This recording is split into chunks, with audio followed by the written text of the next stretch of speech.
What's up, everybody? Triple B here, thanking you for tuning in for another route recon. This time we'll be looking at the triple twist course. A lot of you know the routine by now. Essentially, we're going to look at some real-time racing footage, gather information for what we need for our races by breaking down each segment. Let's get into it. Triple twist covers 19.8 kilometers or 12 miles with around 80 meters or 591 feet of elevation. There is a lead-in of 4.5 kilometers, around 3 miles, with around 21 meters or 70 feet of elevation gain as well. The start pins are located on the downtown pier in Watopia. You'll take a right and immediately exit and pick up your first power-up at the downtown banner. It's not usually flat out, but the action really starts right after the banner when the road slowly ramps up at 2.3%, just over half a mile. It's not very steep, but you can still benefit from the draft. Not all the top riders will have taken their spot at the front yet. Others might not even be warmed up. So if you're feeling strong, this is a good section to put the hammer down and stretch out the group before you hit the tunnel on the right. Personally, I enjoy sitting in around the front third of the pack and reacting to the pace rather than driving the group, especially when I know that there will be portions of the race that are not draftable. Keep your eyes peeled when hanging a right towards Watopia's Volcano because the minus 2% gradient, while perfect for a rest if you're in position,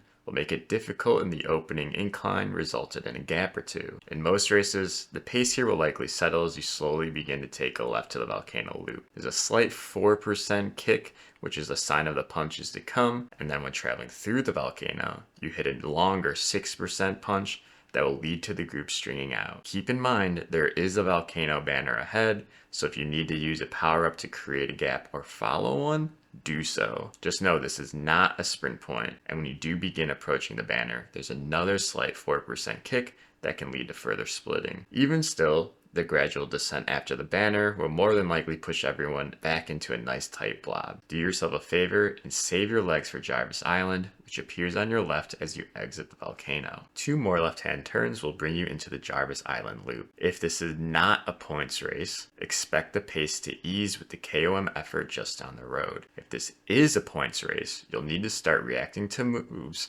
before you even enter the island. The sprint is very slightly uphill just as you enter the island loop. Again, if you're not going for the green jersey, save your legs for the upcoming climb. And if you're not satisfied with your power up before the Jarvis KOM, this is your chance to re-roll. Do keep in mind that this sprint finish is where the course ends, so keep some landmarks in mind for your next time around. The red line for the Jarvis KOM appears just as you begin crossing a bridge. The climb itself has 2 major parts, amassing 41 meters or 135 feet for about 1.3k or just under a mile. The 3.1% average is a little misleading because things start nice and cool as you ease in the lesser gradients under 3%. The spice, however, quickly hits after the right-hander that'll bring nasty gradients over 8%. If you position yourself in the front for this kick, you can slowly ease back into the group and enjoy the draft as the group presses on in the false flat. In my case here, I'm in the back of the pack and have to continue my hard efforts to make sure I'm not dropped as the second portion of the climb approaches. The false flat will keep things strung out,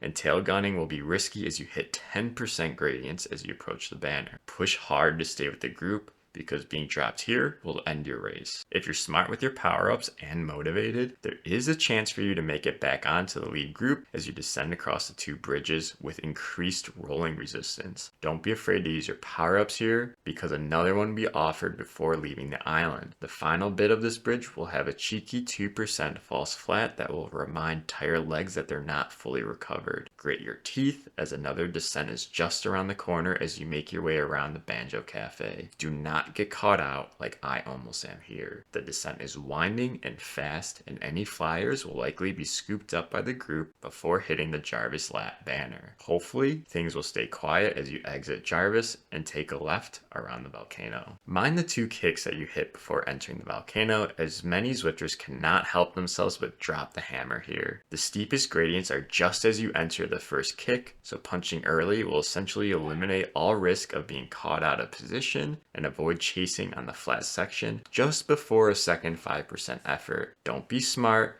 and stay with the pack as the downhill portion will give the group momentum to quickly close any gaps as you exit the Volcano and loop back towards downtown Watopia. Do everything in your power to save energy for the upcoming Esses. The pace will not slow down after this for quite some time. The section itself is a twisty road full of climbs and descents. An experienced Zwifter with good drafting skills can actually conserve a lot of energy here. The pace is always high in this section and the group is always stretched, but typically the racing isn't flat out and the groups usually stay together. Be careful, because if a group of individuals decide to go for it, top riders could be caught napping at the rear of the group. The fourth and final S is the largest, with an average gradient of over 4%. Tail gunning into this climb and spinning up your trainer before the gradient hits will save your legs from an all-out effort. Descent from the S and you'll quickly arrive at the sprint, which crosses the wooden JWB bridge. This sprint is short, straight, and fast as you hit it with a lot of speed from the descent. If you're looking for that green jersey, start in the back of the group and sprint before you hit the green line and the road marks the start. You want to go in with as much speed as possible. If you're not looking for the jersey, take this opportunity to rest, because you still have another KOM and climb after the Italian villas. The villa punch is short with an average of 2.5% gradient, and it's after the cobbles within the Italian villas themselves. The draft should help you hang on this group, but the section can be used to try and get a head start for the reverse KOM. You're unsure if you'll be able to hang on, or you can put the hurt on other riders to make sure everyone starts the reverse KOM section with tired legs. After this climb, there is a nice descent, so don't worry if you're drifting back from the pack. Everybody should regroup unless the pace is infernal. The main climb on the triple twist course is the Watopia Hilly Reverse KOM. After the bridge, you'll see a gas station on your right. At the gas station, there's a red dotted line on the road. I always try and be near the back of the group at this time, because tail gunning helps me gain momentum on the first part of the climb, building up for the steep section in the first right-hand corner. The climb starts with medium gradients where you can use the draft to move up from the back of the group to the front. This way you can start the very short 10% section in the right-hand corner at the front of the group with more speed than the riders drifting back. The group will always split here. Fortunately for non-climbers, this section is short. If you position well, you can actually start your recovery during the false flat section after passing the KOM bypass. All other riders, on the other hand, will need to keep pushing hard to avoid being dropped on the undulations that lead into the KOM banner. Avoid being too content here, because riders will push the pace as you approach the banner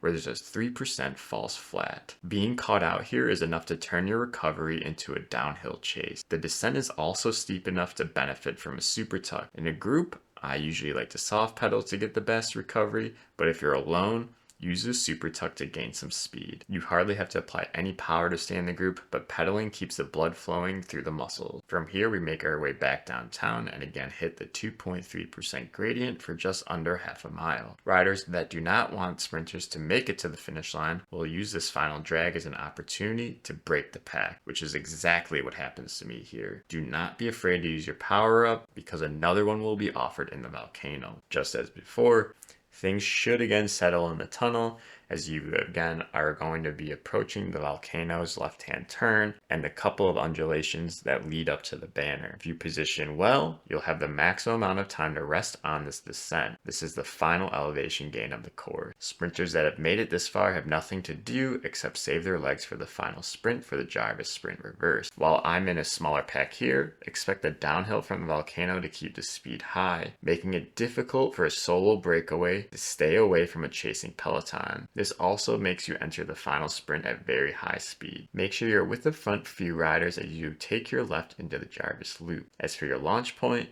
you know yourself best, but know the green line marks just under 200 meters for the finish. Find a wheel and push through this ever so slight uphill sprint. With bikes and wheels changing so often in Zwift, the best advice I can give is to go aero. For specific choices for you, check out Zwift Insider or Zwifter Bikes. When it comes to power up, there are 9 banners total. Feel free to roll a new one each time, but do know, with the 2 KOMs, there's 2 banners before each one. That means if you want a feather for those points, you have 2 opportunities to get them. When it comes to the final sprint, you have 3 banners before that. If you're not being gapped, hold on to your preferred power-up. Otherwise, be smart and save something perfect for the final sprint. I hope you enjoyed this route recon. I know it helps me prepare for my races, and I sure do hope it helps you with yours. If there's anything that I missed, let me know down in the comments. Otherwise, please consider liking the video, subscribing, or even hyping me as well. As always, ride hard, ride smart, and bonk beautifully.